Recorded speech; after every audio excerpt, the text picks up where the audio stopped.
Bismillahirrahmanirrahim. Assalamualaikum dear students. This is Elysium Public School and College Lodhra. I am Mrs. Shazia Asghar teaching you the subject of English class 10th lecture number 34. Dear students, text book पे हम 6 chapters complete कर चुके हैं. As usual एक chapter complete करने के बाद हम ग्रामर पोर्शन की तरफ चलते हैं. तो ग्रामर में हमने 2 क्वेश्चन सीक्वेंशियली साथ के साथ स्टार्ट किए हुए हैं. ट्रांसलेट इनटू इंग्लिश, उर्दू के पैराग्राफ को इंग्लिश में ट्रांसलेट करना और साथ में पेयर ऑफ वर्ड्स है. वर्ड के पेयर को सेंटेंसेस में यूज करना कि उनका मीनिंग क्लियर हो जाए.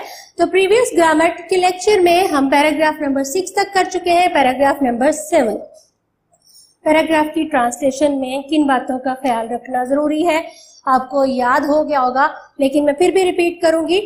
नंबर 1, टेंस आपने गौर से देखना है कि उर्दू पैराग्राफ का टेंस कौन सा है. इंग्लिश पैराग्राफ में वही टेंस होना चाहिए. नंबर 2, पंक्चुएशन मार्क्स को आपको हाईलाइट करना है. मैंने पहले भी बताया है, मैं फिर बता रही हूँ कि आप जिस पेन से लिख रहे हो पैराग्राफ की ट्रांसलेशन लिखते जाओ, उस पेन से पंक्चुएशन मार्क्स लगाते जाओ. लेकिन जब आप एक दफा पैराग्राफ को ट्रांसलेट कर चुको, आप पॉइंटर हाथ में लेके उस पैराग्राफ की ट्रांसलेशन को पढ़ना शुरू कर दीजिए. और जहां जहां पंक्चुएशन मार्क्स लगते हैं सेंटेंस कंप्लीट होने पे सेंटेंस के अंदर, उसको आप पॉइंटर से हाईलाइट करोगे ताकि देखने वाले को सबसे पहले आपके पंक्चुएशन मार्क्स नजर आए. और नंबर 3, वोकैबुलरी बिल्कुल मुश्किल नहीं है इन सेंटेंसेस की, तो आपने बिल्कुल भी स्पेलिंग मिस्टेक्स नहीं करनी है. अगर आप खुला खुला खूबसूरत लिखोगे, स्पेलिंग मिस्टेक्स नहीं करोगे, पंक्चुएशन मार्क्स का ख्याल रखोगे और टेंस का ख्याल रखोगे, तो आपको इस क्वेश्चन के पूरे मार्क्स मिलने वाले. हम स्टार्ट करते हैं पैराग्राफ नंबर 7. अनारकली लाहौर का मसरूफ तरीन बाजार है. सिंपल प्रेजेंट टेंस में, और ये सारा पैराग्राफ सिंपल प्रेजेंट टेंस में खत्म हो रहा है. जेब कतरों से होशियार रहे. Simple present tense. Anarkali is the busiest bazaar of Lahore. Full stop. Anarkali Lahore का मसरूफ तरीन बाजार है. यह हमेशा लोगों से भरा रहता है. It ever remains full of people. रहता है प्रेजेंट इंडेफिनिट टेंस. दुकानें रात गए तक खुली रहती हैं, रात देर तक खुली रहती हैं. The shops remain open till late at night. हाँ, यहाँ से आप तकरीबन हर किस्म की अशिया पा सकते हैं, खरीद सकते हैं.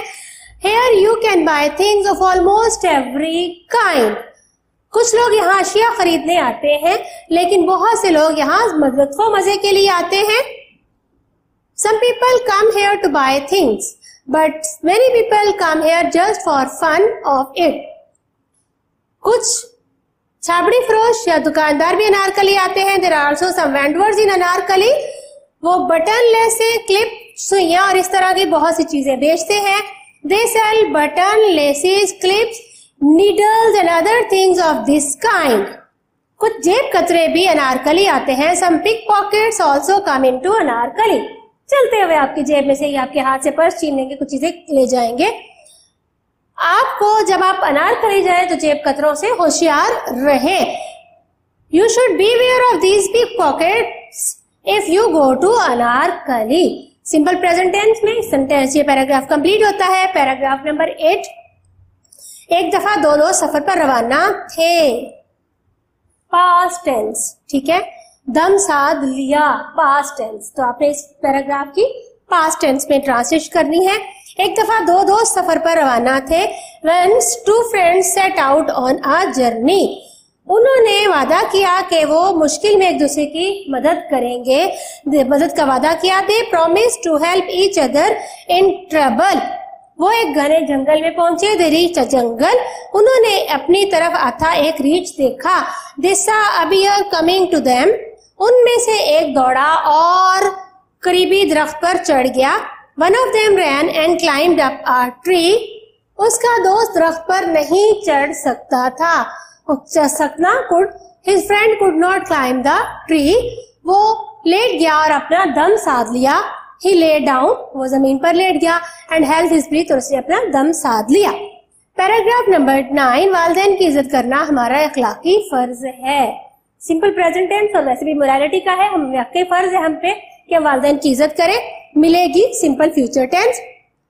हमारे वालिदैन की इज्जत करना हमारा अखलाकी फर्ज है. It is our moral duty to respect the parents.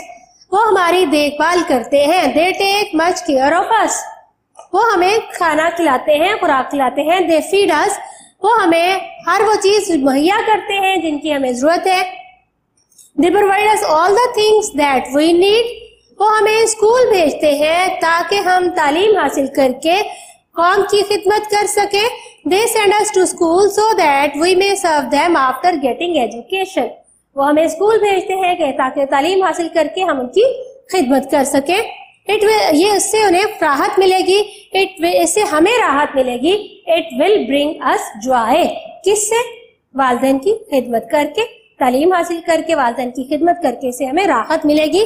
It will bring us joy. Now dear student, pair of words. एक पेयर का मतलब होता है जोड़ा, यानी दो चीजें. एक पेयर के अंदर जो दोनों वर्ड दिए गए हैं उन दोनों के अलग अलग सेंटेंसेस बनाने हैं उनके मीनिंग्स को क्लियर करने के लिए. तो लास्ट लेक्चर में लास्ट जो ग्रामर का पोर्शन था हमने 13 पेयर कर लिए थे. अब हम स्टार्ट करते हैं 14 से. पेयर ऑफ वर्ड कंपेयर और कंट्रास्ट.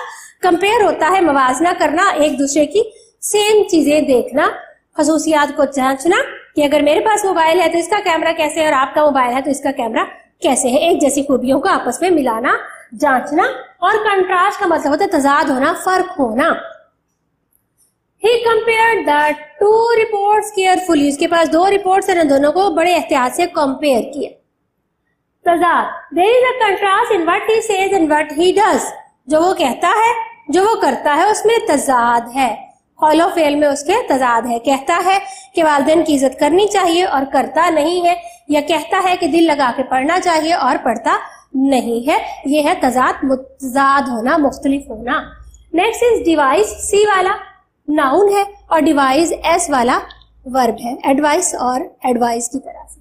सी वाला नाउन है, मशीन का नाम है, और ये एस वाला डिवाइस है, वर्ब है.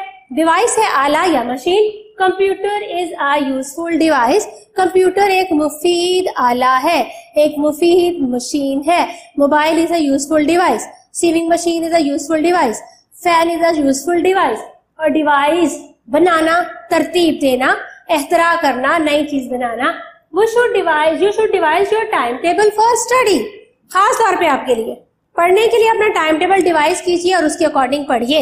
You should devise your time table for study. Deny and refuse, दोनों का मतलब है इनकार करना. रिफ्यूज सिंपल किसी काम से इनकार कर देना, और डिनाई उस वक्त करना जब आपसे कहा जाए कि ये चीज सही है या गलत है तो आप मानने से इनकार कर दो, तस्दीक से इनकार कर दो.